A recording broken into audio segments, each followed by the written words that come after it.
Hey guys, thanks so much for tuning in to check out this video. This is removal of the yellow jacket ground nest from a client's house, plus the chickens and a squirrely squirrel. Here's the video. Check it out. Check it out.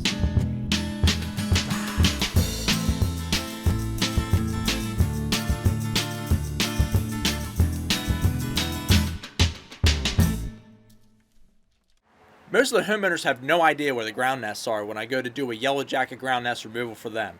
So I'm going to show you guys the telltales that I look for as a removal expert when I'm sussing out a wasp nest that's in the ground for a client. So the first thing I do when I'm looking for a ground nest is following the flight pattern in reverse. So they're flying out this way and I'm following that back to the entranceway, as you can see behind me here. Quiet, birdie. See this?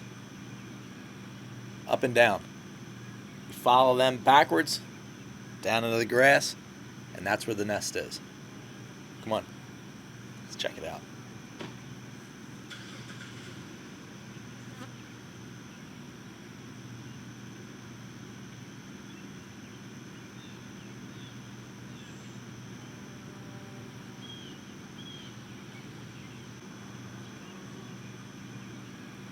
All right, see that? That's where the nest is. Let's look even closer.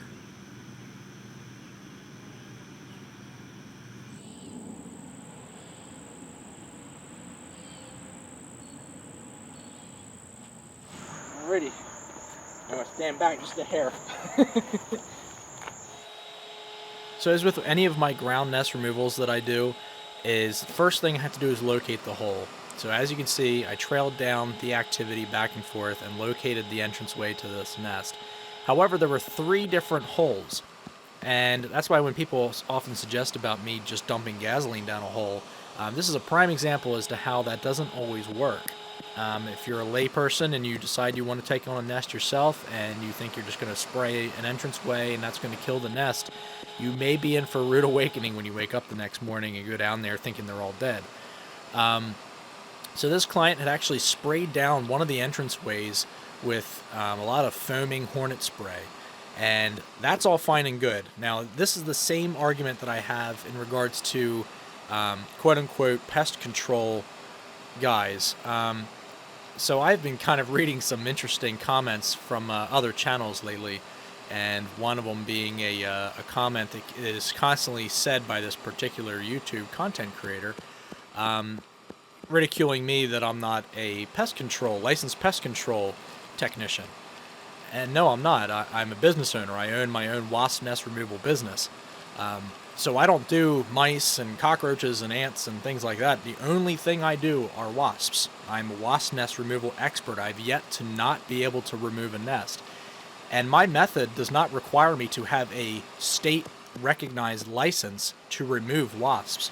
And it's not because I don't want to get the license or whatever. It's superfluous. I don't need the license. For what I do in the state of Pennsylvania, as long as I'm not using heavy chemicals and sprays and that sort of thing, I don't need to be licensed to remove wasp nests. So the reason why I don't use pesticides and heavy toxins and things like that to remove nests is not because I'm not licensed. It's because I don't want to do that. That's not the method that I choose to do. My vacuum method is not as invasive in the environment, so I'm not dumping a bunch of chemicals into the ground. Technicians will often come out and they'll dust a hole and you'll leave toxins in the soil and everything else. I'm not about that. I'm about vacuuming up as much as I can. You'll see me in this video. I will spray a little bit of the misting black flag, and black flag is non-invasive. That stuff washes right off. There's not going to be any problem with that stuff being in the air or whatever. So, like I said, I've been reading some of these comments, and it's pretty disheartening because I like to try to encourage all content creators, especially if they're doing something similar to my channel.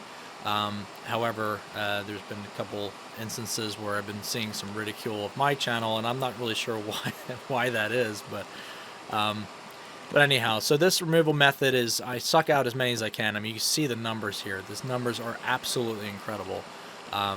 This nest was so deep in the ground that the client, like I said, tried to spray it with hornet killer several times, and which I actually found the hornet spray down in the hole, down in the soil. It had kind of crystallized in the soil. But anyway, so you see here, then this is the main entrance, and them riding their lawnmower and stuff over this nest wasn't really causing much of a fury because it was so deep in the ground. I mean, this nest probably was about 14 inches down. Not my deepest nest, as I say here in the video. I said, no, it's no wonder the vibration of the lawnmower didn't set them off, because it's not right at the surface.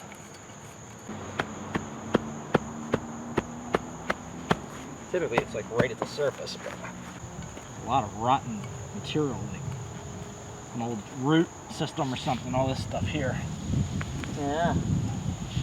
I see all this white stuff that you guys popped down here. I just haven't found the actual nest yet.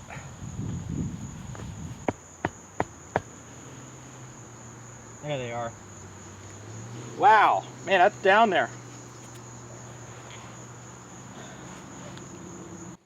So upon a lot of exploration, I did end up finding, there was about 3 or 4 different rodent tunnels here, and that's what wasps use to build their nest. They build in rodent tunnels. So they were intersecting all over the place down underneath where this used to be some old sort of stump or root system. So this is sped up a little bit just to see how I actually go about getting the hole dug. And I like to cut off a nice little chunk of sod, that way I can put that right back over the hole once I fill it in.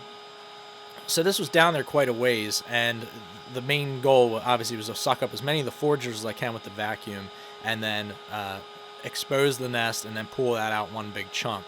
This thing was about the size of a small basketball. It was probably about maybe 10 inches wide, circular, and the girls really loved it. I'm excited for you guys to see the content of them tearing into this nest. I gave the whole nest to them. So it is like down like 10 inches and to the left in this hole. You found it? Yeah.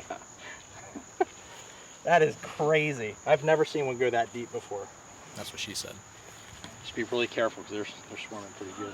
It's right back in there. I was just trying to excavate a little bit more of the soil to expose as much of the nest as I can. You guys are seeing this cut down. This was about a 2-hour removal, and the exploration trying to find the dang thing was probably the longest part of it. And now that I found it, I don't want to just go in there with a shovel and just scrape it out and break it all apart, because there are a lot of adults inside between the layers of comb. And if you just smash that with a shovel or crack it open, those things are just going to go absolutely berserk and fly all over the place. Now, you can tell the homeowner was like right looking over my shoulder most of the time doing this. She was so intrigued, and which was super exciting because I love telling people about wasps, and especially when they're super interested. But yeah, so I didn't want them to swarm, and this being right next to a street, I also didn't want anybody to get stung, any bystanders or anything. So trying to mitigate as much as you can the swarm is paramount. So you can see here, there's quite a few. There's males flopping around down there. Some of them had gotten sprayed with a black flag and had flown back towards the nest, and that's why they're dropping down on the ground back there. There was no black flag sprayed on the comb, just in case anybody decides to comment that. That is humongous.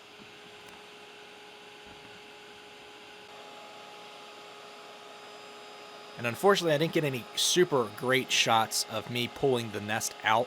So to get to see the entire girth of the nest is at the end when I feed it to the chickens. But I did leave in the removal of the nest because, I mean, it is an interesting looking nest being removed out, and then seeing the cavity that they excavated. So this hole was a rodent hole. It was about maybe the size of a $50 in diameter, and they excavated out the size to fit this entire nest inside of there, which is absolutely incredible. It never ceases to amaze me that they can do that. So since that was such a short clip, that was all you see of the nest, so I slowed it down quite a bit, so at least you can see me removing it in slow motion. You can see it a little bit better, even though you're only seeing about half the nest. When I'm doing these removals, the last thing I'm thinking about is what the shot looks like. I set the camera up and kind of set it and forget it, and I know that's not the best thing to do, but that realistically, when you're in the midst of this massive swarm, you're not always thinking about what camera angles you have. But look at the entranceway there. That hole is humongous. You could fit a cat down there.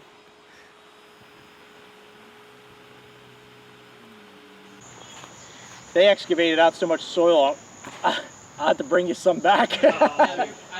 Well, It's pretty deep. I don't mind. I have tons of it. I'll give we don't care. You sure? Yeah. I don't mind. No biggie. All right. I can't get over that. How big that is. Came back, like they don't have a home to go to. Yeah. I mean, the ones that you'll see foraging, like they'll come back. They'll sit in there. You'll probably come out at nighttime and you'll see them consolidated down in that hole. Where is it? Where is everybody? It is sad. At the same time, you don't want to get stung either. No, I hate those things.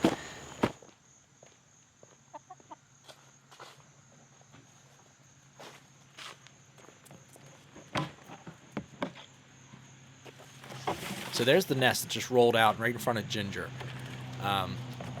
So I did leave an extensive amount of chicken activity here. I always love watching the girls. I know a lot of my subscribers love watching the girls. So I try to leave a lot of that content in for you guys. But I especially wanted to leave this in because they absolutely just demolished this this nest. So people often ask me why I tweeze and not just give the nest like this to the girls. And you kind of see a little bit more of my reasoning here with this particular nest. So she will eat a lot of the larva, but she does scrape a lot of it apart, stands on it, and pecks at it, and it flips it over, and then she can't see the larva anymore, so she leaves them alone. And you see I'm flipping a lot of the comb over from another removal and just trying to expose the larva, because if they don't see it, they'll leave it alone, and then it just sits there and they rot. Now other animals do come around and eat them. So like I have two local opossums and a skunk that comes by. I think it lives under my porch actually.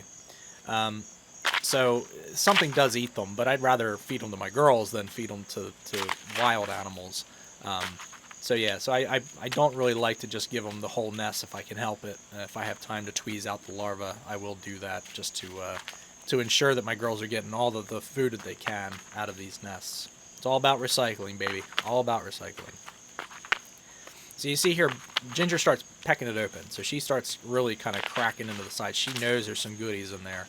And then here she scrapes, flips it over. Look at that. Like, plus she's standing on it, so she's smushing some of them in there. But she starts tearing this thing out. Now you'll notice here, ground nests, especially this particular species, which is a eastern yellow jacket, may make very brittle nests. So as she's pecking it apart, I mean, it doesn't take much for her to hit it or scrape it or whatever, and it just shreds the envelope and the comb structure.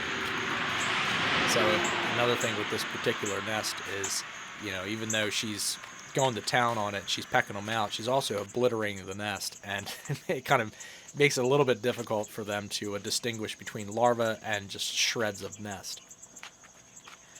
So I sped up a good little section of this here just so you could see the decimation of this nest as she starts pecking into it. Of course, you see the other girls kind of satelliting around her. But I just think it's incredible how she's able to split the combs apart and then peck out as much of the larva as she does.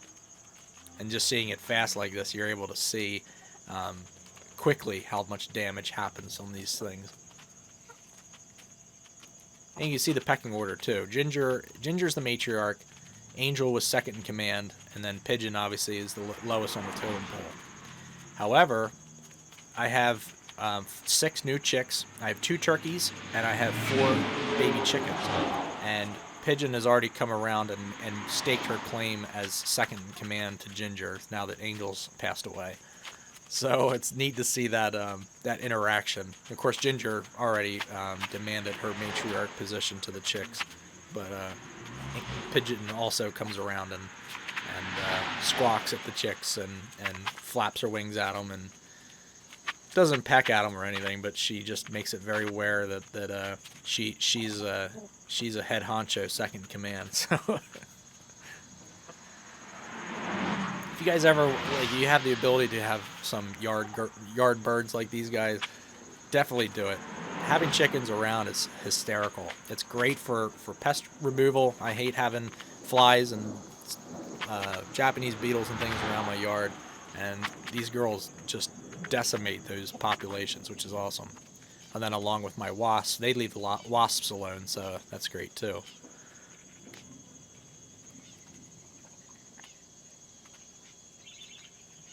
So I'll be having some updates on the chicks probably in my next video. This particular video has taken me probably 5 or 6 days to edit down. As you can see, I'm trying to update my production a little bit and adding some green screen stuff. Just trying to improve my quality. I'm always trying to improve for myself, and but then also for my viewership. I like to have people enjoy what they watch and have it be exciting. So I'm trying to just update what I do and the quality that I put out. So I hope you guys enjoyed this newer stride that I've been making. All right, so I'm feeding the squirrel today. Got a bunch of wasp nests brought home, and gonna get him fed some larvae. So let's get him over here. Hey, squirrel, squirrel.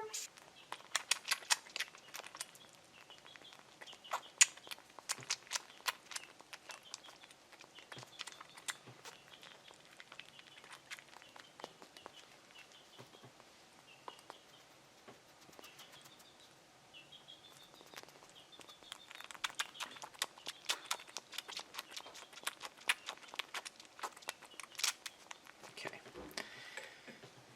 Got a little bit of sustenance.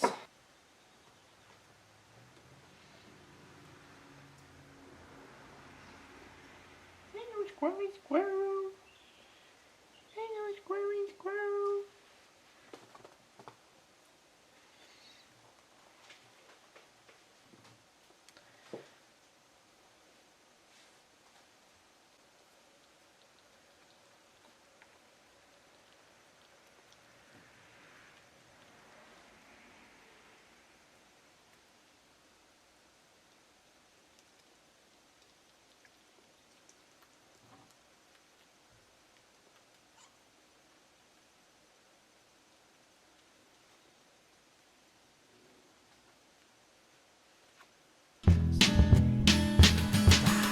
Alright guys, thank you so much for tuning in to check out this video. If you guys enjoyed this content, drop in the comments, let me know what you think. If you have suggestions for future videos, something you'd like to see me cover in an upcoming video, also drop in the comments, let me know. If you guys haven't subscribed already, please consider doing so and hit that bell notification down below if you guys like to get updated anytime I do post a video. Thanks so much for tuning in to check out this video, and I'll catch you on the next one.